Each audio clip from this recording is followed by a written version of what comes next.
Okay, this probably isn't going to be short.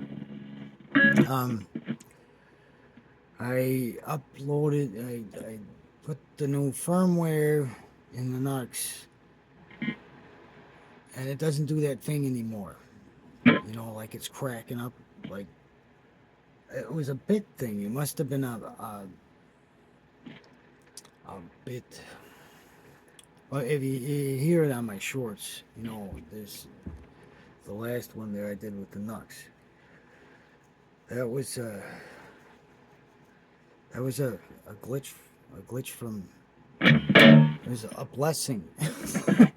But it doesn't, and then I get this, I forget the firmware loaded, and then I realize I can't overdrive the power amps. You can't overdrive the power amps on the NUX. You get it to the point that it's busting up, and it just cuts out. It just cuts out. It doesn't like it. So, um, I don't know what I'm gonna do yet. Maybe I get a Red Panda bit map or something. Because if some glitch that a firmware fixes kind of like takes your punky thing away, you know, then it's yeah, and then and it is like, but now it sounds I got a pretty good. I'm on the Doctor Z 38 or something like that. The Doctor Z amp, I like it better than an AC30. AC30 tone stacks, I don't like cranked. They usually run them. Well, I usually run the treble cranked, and then I back the bass off to about 3/4, and then I hit it with a tube screamer so it punches up the middle. But I like the Dr. Z better than the AC30 on this, which is pretty damn neat. I don't know. You get some chords going. Just try to get your sound.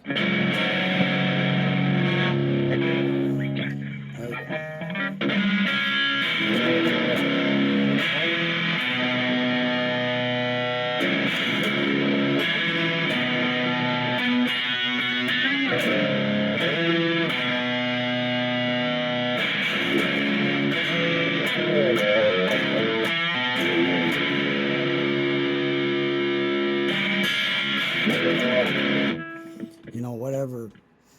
Just try. I like that ringy side. I'm gonna get my Alnicos in here. Right now, I'm using the Alnicos from the box. I got the Dr. Z going through the Vox 2x12 Alnico, and you know 2x12 um, combo IR,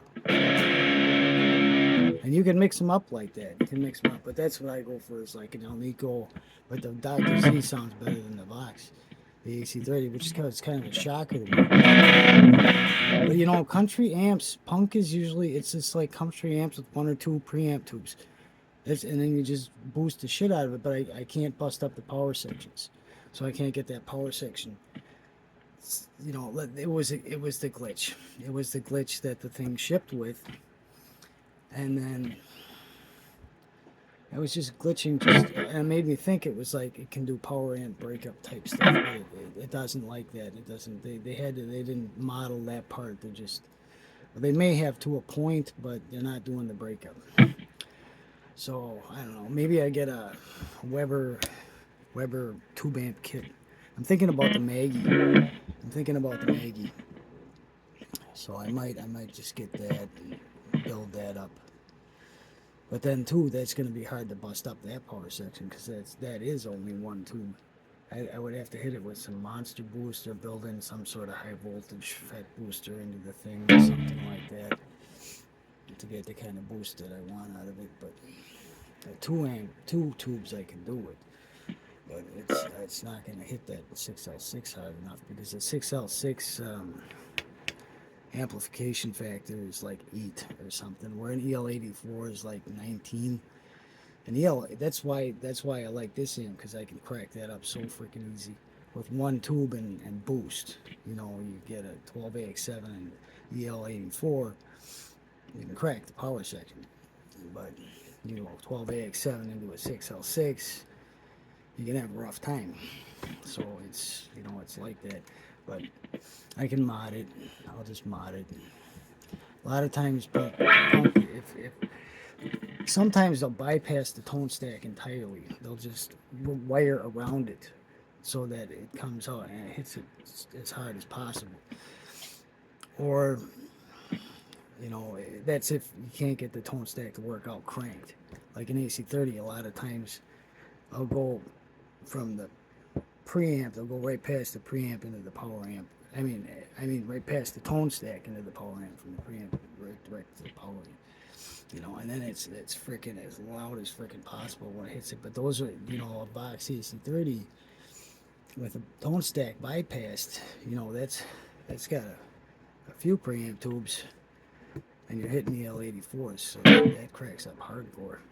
Anyways, the NUX does not model. There's no model power amp breakup.